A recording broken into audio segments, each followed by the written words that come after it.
I can't remember my name. What? I haven't the faintest idea who I am.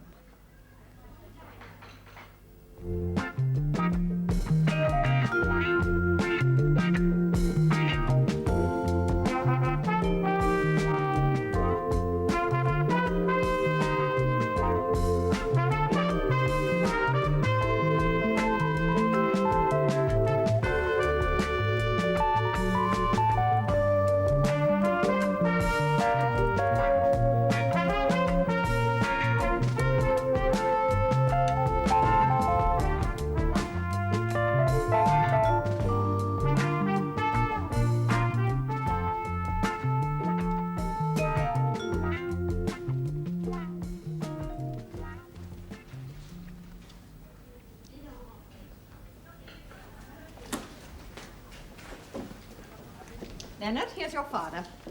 Hello, Len. Hello, Dad. Now, this really isn't the best time for a visit, but as it is your first day... Thank you, sister. Wow, what's all this? Hello, Dad. I brought you some magazines. Hey, this one's got a super article on Stoke. Smashing. Thanks. Ah, this is rotten luck, isn't it? You'll miss Saturday's game. You can tell me all about it. Besides, they've got a good hospital broadcasting service in here. Oh, let's see. Or so the doctor says. Ow! There! Oh, sorry, Dad. You hurry up and get out of here. Well, I can't keep on going to matches on my own without you to explain it all to me. How you feeling, son? All right. You know. Well, they're taking good care of you. Sure. The nurses are smashing. Aye, aye. Dad, Yeah? find out how long I'm going to be in here. What? The doctor won't say. He says he doesn't know. I still can't remember anything before I woke up on the train. It's utterly blank. Well, do you remember being knocked down by the taxi? Oh, yes. I remember Thank you. wondering where I was, what I was doing on a train, getting out onto the platform. Oh, I know I'd already lost my memory before I was knocked down, so it couldn't have been that did it. No, it doesn't sound like a complete amnesia. But you could never be certain. I mean, you could be imagining you remember the train and the platform. Oh, dear. Anyway, try not to worry. What you need now is rest. I'll give you something to help you sleep. If you have a good sleep, you might wake up a new person in the morning. You mean the old one? Dr. Baxter. Yeah. Thanks for everything. Being so helpful and understanding. Well, it's all part of the normal service. Yes, of course. Well, whoever she is, one thing's certain, she's not hard up. How do you know? She didn't get her clothes by mail order. All exclusive and very expensive.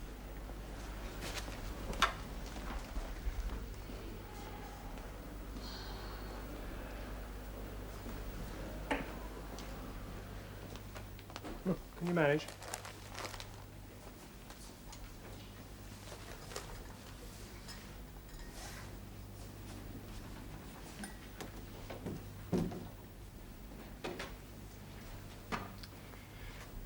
Hello, Peter.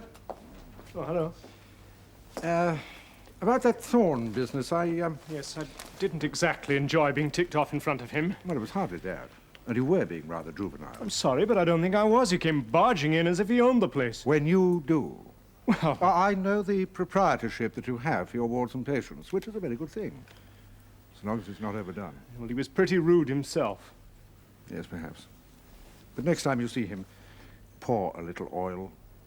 Look, Matthew, he's not the easiest to manage. Yes, I know. I've had enough experience of him on the hospital management committee, but all the same, I would appreciate it. You don't ask much, do you? Just turn the other cheek to a man with a sharp right hook. Oh, all right. Checkmate.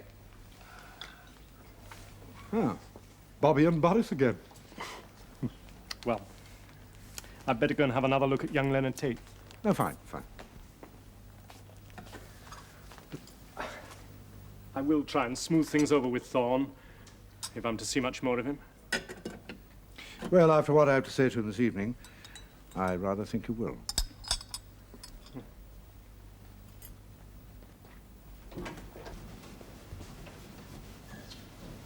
The trouble is the front runners aren't getting the service. Now, they'd swap Bernard for Harvey. It's time to go, I'm afraid, Mr. Tate. All right, sister. Oh, so long, Len.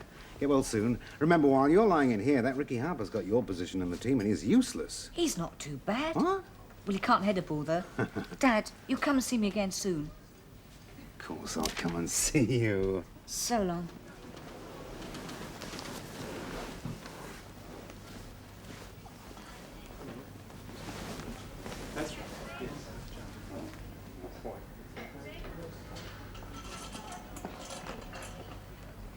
You want to be careful of those magazines on the bed. If they leave dirty marks on the sheets, Sister will go mad. What's she like when she goes mad? Ferocious.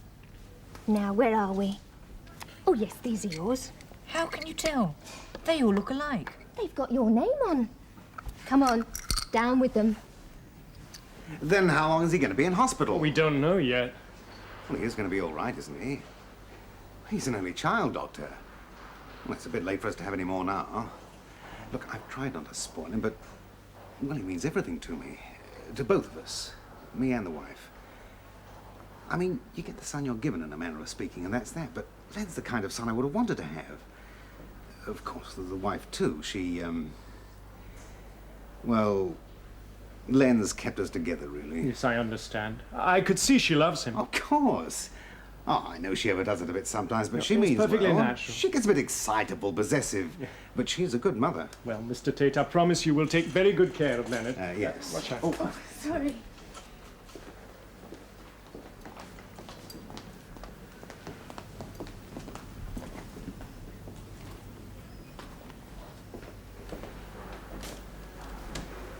They worship each other, don't they? How is the boy, Doctor?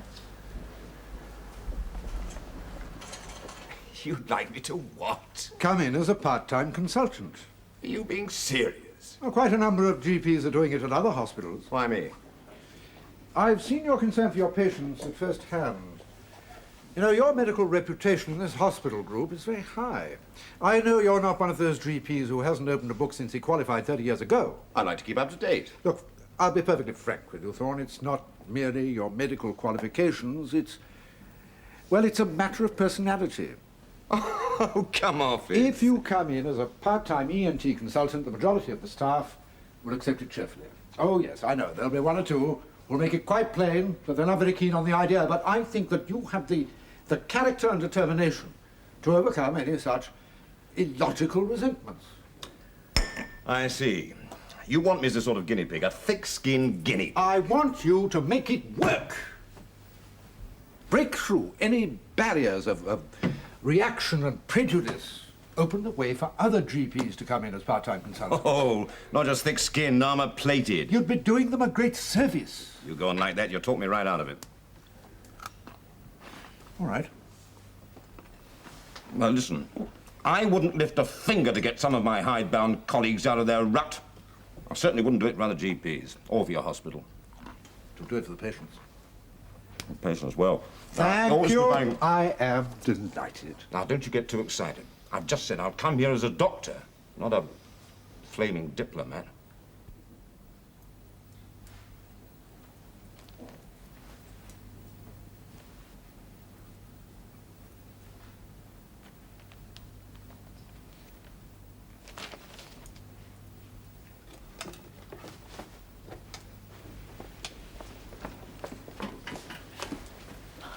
Hello. Hello. Mr. Paul Thorpe, isn't it? Grave? Eh? Paul Grave. Oh, yes, of course. Grave. We haven't seen much of you recently, have we, Mr. Paul Grave? No, I've been going for tests and that. What? Hey. You won't laugh. Laugh? About somebody's affliction? Hiccups. Pardon? Hiccups. I kept having attacks of hiccups. Goodness. Could be awkward. Aye, it was. Most embarrassing sometimes. Wife thought I was doing it on purpose. Fancy. Deliberate like. To keep her awake. And to get out of, doing things. But they've cured me. They said it was a combination of indigestion and nervousness. Really? Psychological, you know. I'm psychological. Every time I got upset, I was off like a cuckoo clock. But they cured me. Medicine for me indigestion, tablets and rest for me nervousness. No, I'm as right as rain. I wouldn't be too sure. Eh? Well, not too sure you're cured. I mean, they say it's just indigestion and nervousness, but look, uremia, typhoid fever, just to mention two. What? And that's what it says here. If it isn't inflammation of the brain...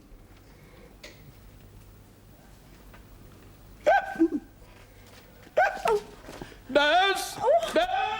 Nurse! Somebody!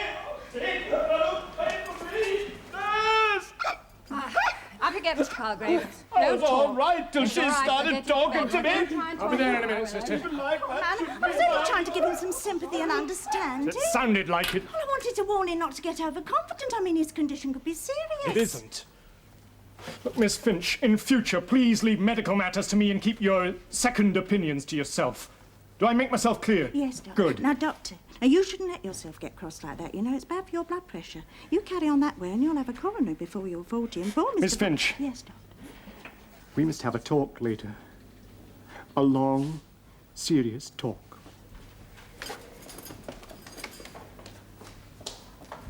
Curtains, please, nurse. Yes, thank you, Mr. Wainwright. Dr. Baxter, he's my patient too, you know. Yes, but he's in our hospital. I hope you're not planning surgery for him. As a matter of fact, I am. Why? Well, radiography was inconclusive, but his complaints of pain and discomfort are quite specific, so Dr. Morris and I thought we might open him up and rummage about a bit. Some of you people make my hair stand on end.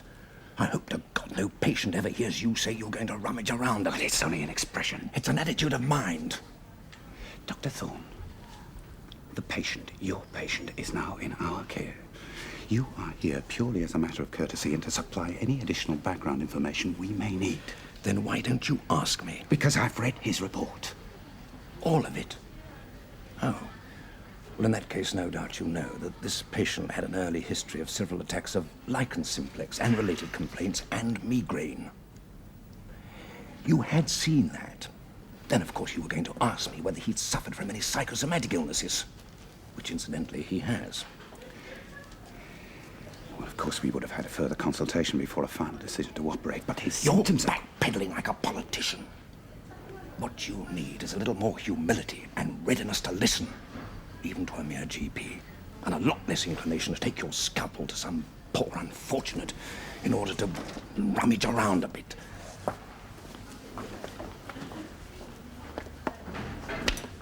Dr. Baxter. Yes, Mr. Dr. Baxter, who was that? Who was that chap? Mr. Thorne, a local GP. Who'd you say? Dr. Thorne, Mr. Benchley, Dr. Thorne.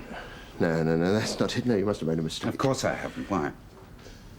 I've seen him somewhere before, only he wasn't called Thorne then. Are you sure? Take my word for it. That man's name is not Thorne.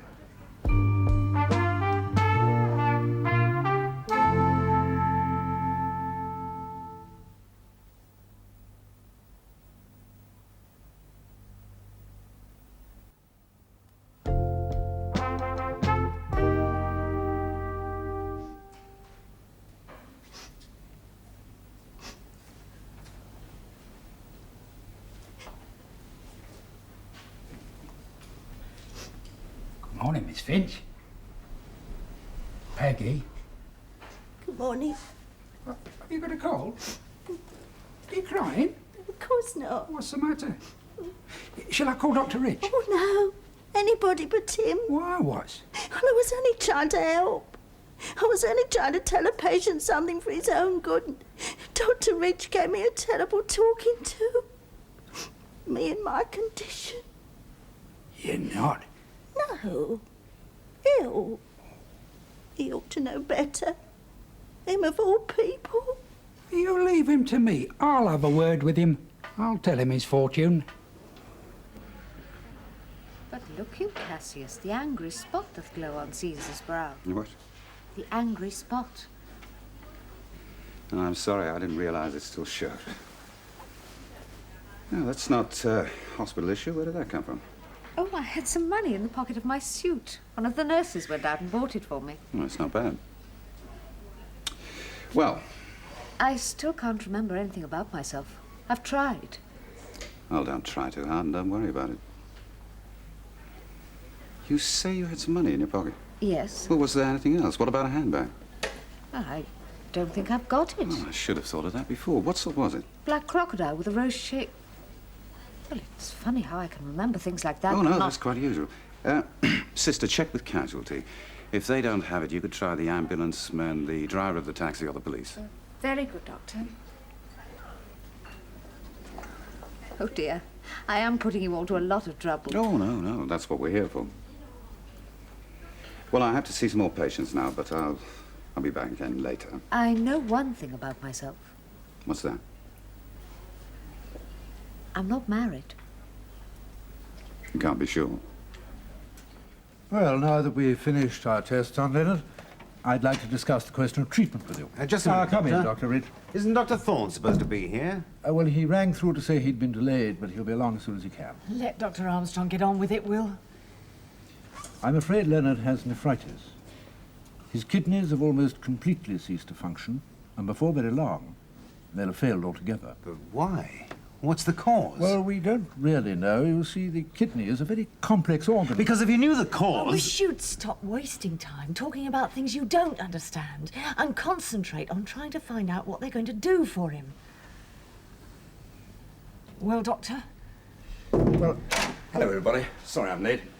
One of my patients had an acute attack of asthma. Doctor, what are you going to do for Leonard? Nothing. No Nothing. handbag, no documents, nothing. Just the money in your pocket. We've searched everywhere, but no one found a handbag. It's like being an orphan. It's worse. I don't even have a name. Janet Smith. And mind you, we weren't very imaginative, were we? We could have thought of a better name than that. Matahari? Oh, no. That's not the sort of name for someone like you. Aurora? Goddess of the dawn. Nurse! No, the other one. Anyway, what's in a name? There is one thing, though. You said you weren't married. That's right. Well, take a closer look. There's a mark there on your third finger. You used to wear a ring. Well, then what happened to it? Well, it could have been stolen, or you took it off because you were divorced. You know, I think it's time we thought of seeing the psychiatrist. Must I? Now, look. I know a lot of people don't like the implications of being seen by a psychiatrist, but you're far too intelligent to let it bother you. Oh, no, it's not that. Well, what is it, then? Well, perhaps subconsciously I don't want to get my memory back. I can remember the things I want to, what my handbag was like, that quotation from Julius Caesar. Or maybe it would be better if we left the other things forgotten. You don't really believe that, do you? Well, give it a try, at least. I'm frightened. Don't be. When would you like me to see him? Why not now?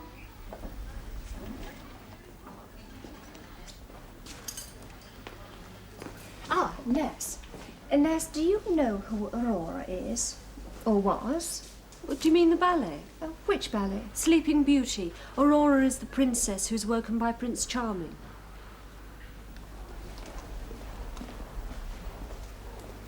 The kidney machine? Yes, I'm sure it can be arranged. It's true there are too many patients for too few machines, but, well, a young man with the whole of his life is ahead of it. Right young man to boot. Indeed. I don't think there'll be any difficulty in putting Leonard on a machine. Does that mean he'll have to stay in hospital? No.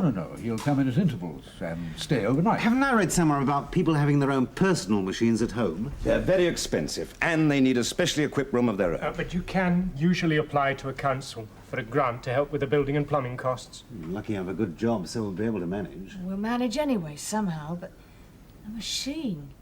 I don't like the sound of that. Does he have to? Mrs. Tate, Leonard's condition is serious.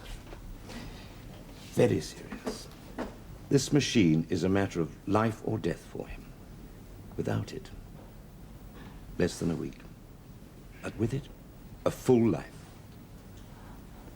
Well, at least we know. We have already put Leonard on one of our machines here, Mrs. Tate, but I must warn you that this is only a sort of temporarily permanent solution. What do you mean? How long will he need to be on it? All his life. It isn't as dramatic as all that, Mrs Tate. Quite a number of patients are on kidney machines who lead complete and happy lives. Look, of course, there is another possibility once Leonard gets his strength back, and A that's kidney transplant. Would that be permanent? Well, if it takes, it's as permanent as anything can be in this rather unpermanent world. So what it amounts to is this, then. The best thing would be for Len to go on a kidney machine for the time being, till he's stronger, then have a transplant. It's not as simple as you make it sound.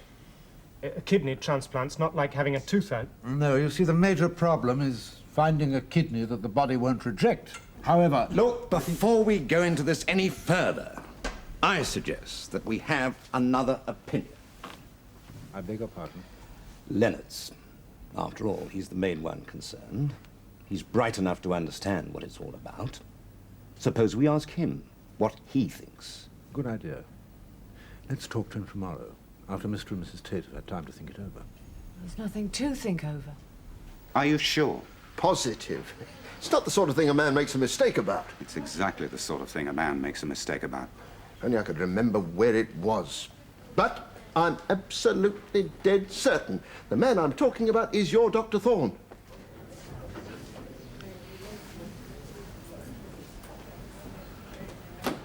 He really is difficult, you know.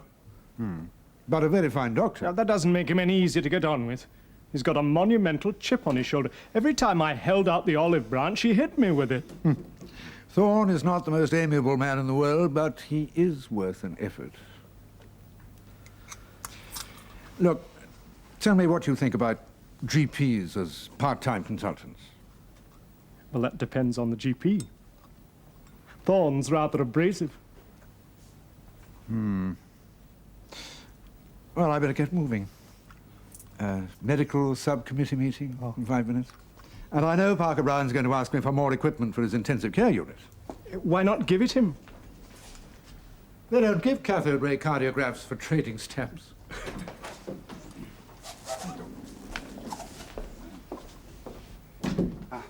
Peter. Oh, hello. You're Dr. Thorne. No, not you now. What do you know about him? Oh, what sort of thing? Well, anything. His background, where he comes from, where his practice was. Well, nothing really. Why? Well, a patient of mine, a man named Benchley, says the last time he saw Thorne, he wasn't calling himself Thorne at all. Was that all? No. Oh, he's made a mistake. No. He's positive. And he says not only was Thorne going under a different name, but he wasn't even a doctor.